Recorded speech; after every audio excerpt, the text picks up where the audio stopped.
Patay diha-diha dayon ng usa ka miyembro sa 14th Scout Ranger Company ubos sa 5th Scout Ranger Batalyon. Human gipaulanan og bala sa barangay Mebac, Sumisip, Basilan bandang alas 8:55 kagahapon sa buntag.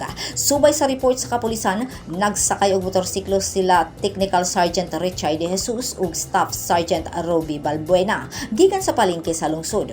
Ug pag-abot sa mingaw nga dapit sa barangay Mebac, gipaarakan sila sa mga armado.